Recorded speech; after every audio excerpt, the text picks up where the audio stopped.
You never know when a panic attack might hit. At least I didn't know that on the edge of a mountain with a car full of people, that's when my panic attack hit last week, and it sucked. My name is Michael. I'm a public speaking coach. Why should you listen to me about panic attacks? Well, for one, I've had so many of them that I've lost count, and I've had them for public speaking a lot.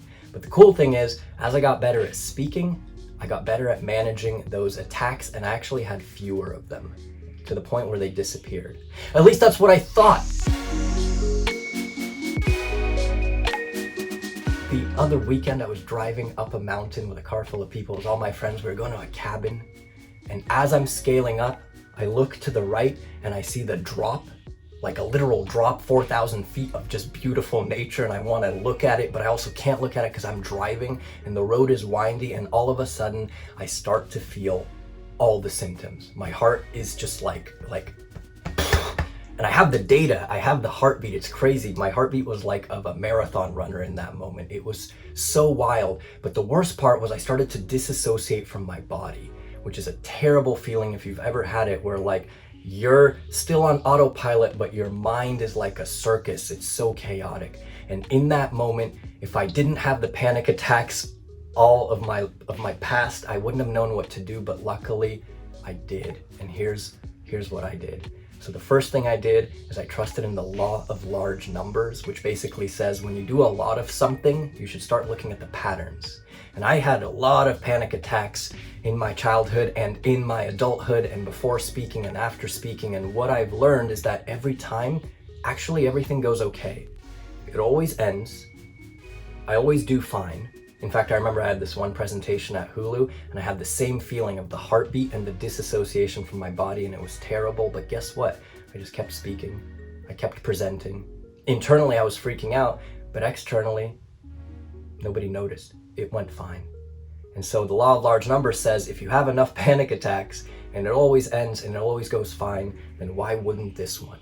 Even though it feels like I'm gonna die, trust in the law of large numbers. And so I did, and I'm driving up this road and I'm not even telling my friends. And the reason I'm not telling my friends is because I know of this idea that if you stay in character, then you start to act more confidently. And that's what I did. I stayed in character. And I also remembered that nobody noticed my panic attack at Hulu. I've been in a couple of meetings, even at Ultraspeaking, and I start having these symptoms as well. And I don't even know why they happen. It's so weird, but they happen.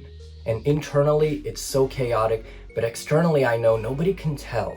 And we have this principle called what you feel isn't what people see, which basically means that what's happening on the inside can be so uncomfortable, but it doesn't mean that it's real on the outside. So I didn't want to draw attention to it, so I just kept driving. I just kept focusing on the road. And if you look at the data, the heartbeat is just climbing. It's getting more and more intense. I remember my palms being really sweaty. But I knew that all these symptoms were internal. All these symptoms were just the body playing tricks on me. The actual danger wasn't real.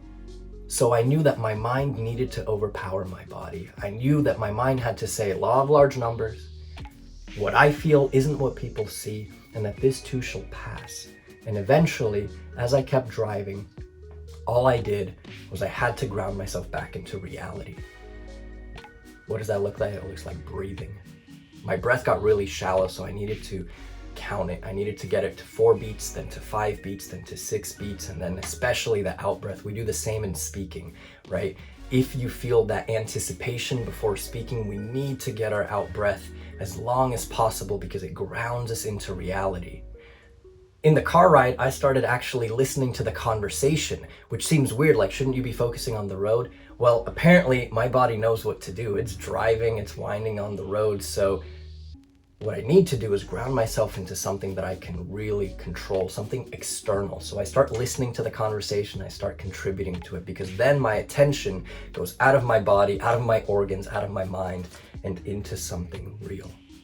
My assistant Kate told me holding a piece of ice really helped her in a moment where she was having a massive panic attack, because the ice, something cold, something really sharp, physical, external, helps take you out of the mind and into reality. I didn't have ice next to me, I wish I did, but the next best thing is to ground into something real, and that was the conversation there.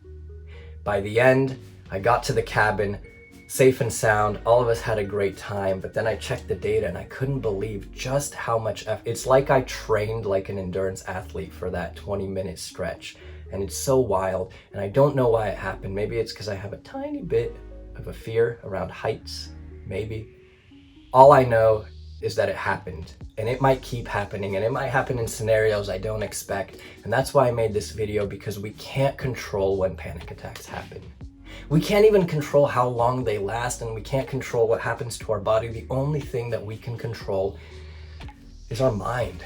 It's the stuff that we believe in. It's the stuff that gets us through the difficult moments. And for me, it was 3 things. Number 1, it was the law of large numbers. Number 2 was this idea of what you feel isn't what people see. And number 3, I gotta overpower it. I gotta come back and anchor into the present moment. Thanks for listening. I love you. See you next time.